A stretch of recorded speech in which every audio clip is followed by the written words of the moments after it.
The note was so small, so ordinary, that no one watching understood why the cashier's hands trembled as she slipped it across the counter to Senator John Kennedy. But the look in her eyes, wide, pleading, almost desperate, said everything. And that was the moment the entire store fell silent.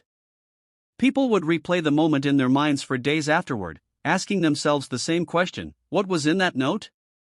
But the real story, the truth behind that shaking hand and the decision John Kennedy made next, began long before that afternoon. The hook. John Kennedy had only stopped at the small-town grocery store because he'd been traveling all morning and wanted a simple bottle of sweet tea. He had walked in quietly, expecting to leave just as quietly.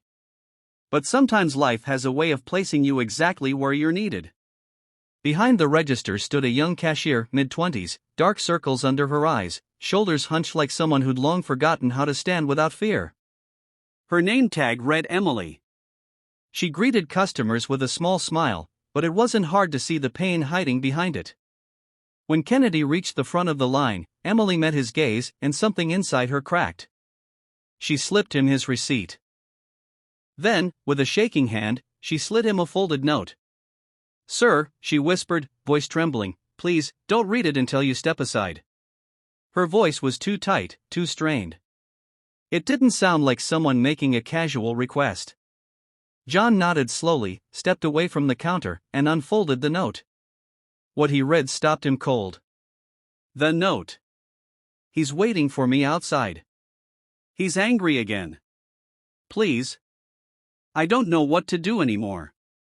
Emily didn't sign her name. She didn't have to. Kennedy glanced back at her, but she avoided his eyes, continuing to ring up the next customer as though nothing were wrong. Her hands shook with every scan. He'd seen fear before, but this was different. This was the kind of fear people carry in silence. The kind that grows roots. He looked toward the front window. A man stood outside near a pickup truck, pacing, clenching and unclenching his fists, glaring at the store entrance with a look that could curdle steel. Kennedy made his decision right then. And it stunned everyone. The intervention. Instead of walking out, instead of pretending he hadn't seen the note, Kennedy turned and called out, not loudly, but firmly. "Emily? Can you step over here for a moment?" The store fell quiet. Emily froze. "Sir? I can't leave the register." "Yes, you can," he said gently. "Come on, darlin'. Just for a minute." The manager peered over from aisle 3, watching. Emily hesitated, then stepped toward him, her breath shaking. "What's happening out there?" he asked softly. Her eyes filled with tears she couldn't blink away. "He's upset because I switched shifts. He said he wanted to talk. But when he talks, he doesn't stop until he's done yelling. Sometimes worse." Her voice cracked. Kennedy put a steady hand on the counter. "Emily, listen to me. You're not going out there alone. Not today." She covered her mouth, trembling. "He'll be mad if he sees you talking to me. He'll come inside." "Then he'll come inside," Kennedy said calmly. "And he'll meet someone who's not afraid of him." The confrontation. The automatic doors slid open, and the man stormed in, jaw tight, eyes narrowed, chest puffed up as though anger were his armor. "Emily," he barked. "What did I tell you about?"